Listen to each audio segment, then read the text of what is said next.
Hello students, chapter number 5 है हमारा the atmosphere. Geography का चैप्टर है। हम शुरू करेंगे the atmosphere.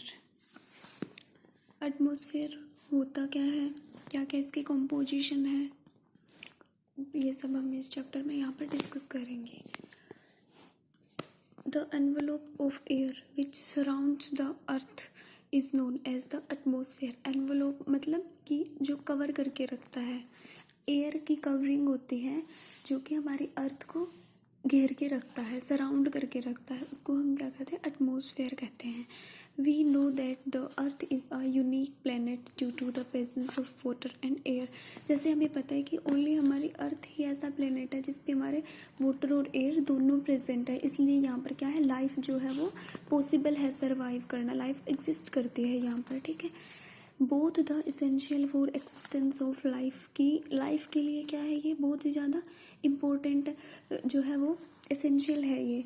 It is the atmosphere that moderates the temperature and makes it liveable for living things.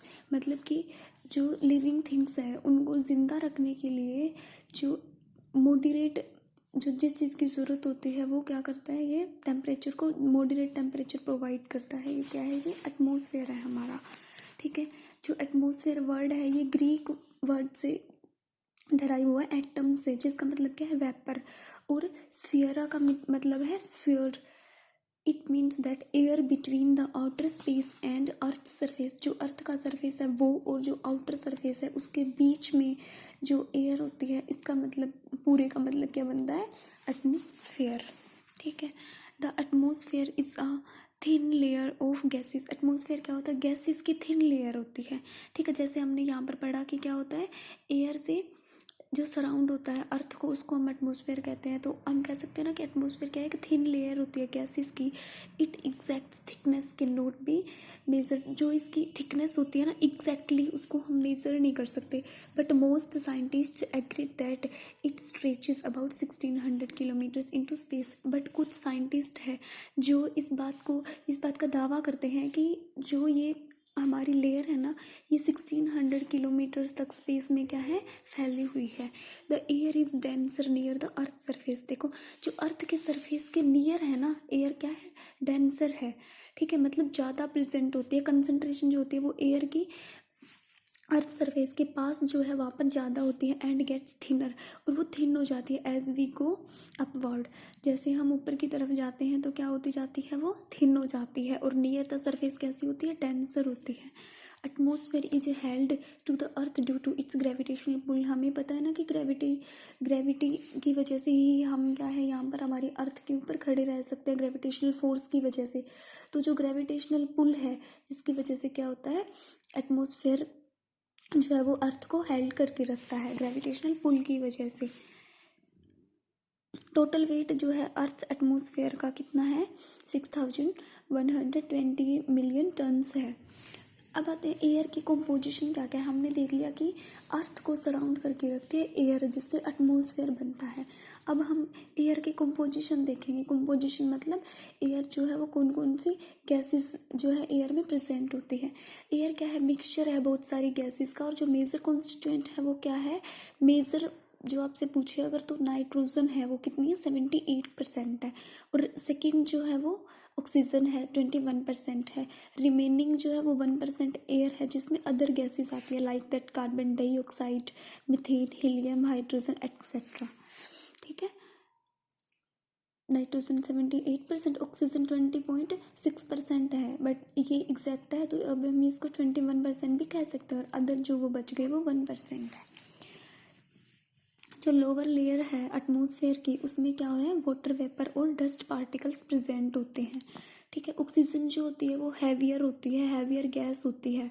So it is mostly founded in the lower layer. Lower layer में पाई जाती है ये। ठीक है, क्यों हैवियर क्यों होती है, वाटर वेपर प्रेजेंट होते हैं, वो डस्ट पार्टिकल्स प्रेजेंट, तो उसकी वजह से, इसलिए लोअर लेयर में प्रेजेंट होती है।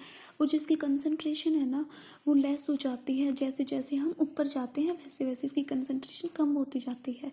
इसलिए क्या है, mountaineers carry oxygen cylinder with them, मतलब जो भी ऊपर जाते हैं ना, जो स्पेस में जाते हैं, वो अपने साथ क्या है, ऑक्सीजन सिलेंडर लेके जाते हैं। क्यों?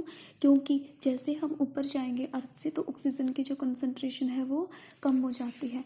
नेक्स्ट हमारी नाइट्रोजन गैस आती है, ये लार्जेस्ट कंपोनेंट है हमारा एटमॉस्फेयर का। ये एसेंशियल है प्लांट्स की ग्रोथ के लिए। Bacteria which lives in the roots of the plants, आपने साइंस में पढ़ा होगा कि प्लांट्स के जो रूट होते हैं उनमें बैक्टीरियाज प्रेजेंट होते हैं जो कि नाइट्रोजन को, एटमॉस्फेरिक नाइट्रोजन को फिक्स करते हैं प्लांट में। ठीक है, नाइट्रोजन जो है वो किस लिए यूज़ करते हैं हम? मैन्युफैक्चर केमिकल फर्टिलाइजर्स को बनाने के लिए यूज़ करते हैं। लाइक दैट एनपी के नाम से ही पता चल रहा है, एनपीके। जैसे नाइट्रोजन, फॉस्फोरस और पोटेशियम 3 प्रेजेंट होते हैं इसमें, ये फर्टिलाइजर्स हम यूज़ करते हैं। नेक्स्ट है ऑक्सीजन, ये क्या है? सेकेंड इंपॉर्टेंट कंपोनेंट है एटमॉस्फेयर का। जितनी भी लिविंग थिंग्स है सभी को ऑक्सीजन की ज़रूरत होती है ब्रीथिंग के लिए, हमें पता है ना, ब्रीथिंग के लिए इम्पोर्टेंट है। जैसे आपने पढ़ा था फॉरेस्ट चैप्टर में, साइंस में पढ़ा था, oxygen is also needed for burning. Next हमारी जो आती है वो है कार्बन डाइऑक्साइड। ये भी इम्पोर्टेंट है क्योंकि ये फोटोसिंथेसिस प्रोसेस में हेल्प करती है प्लांट्स की, जिससे हमारी ऑक्सीजन और जो कार्बन डाइऑक्साइड का वो क्या बना रहता है, बैलेंस बना रहता है एटमॉस्फेयर में।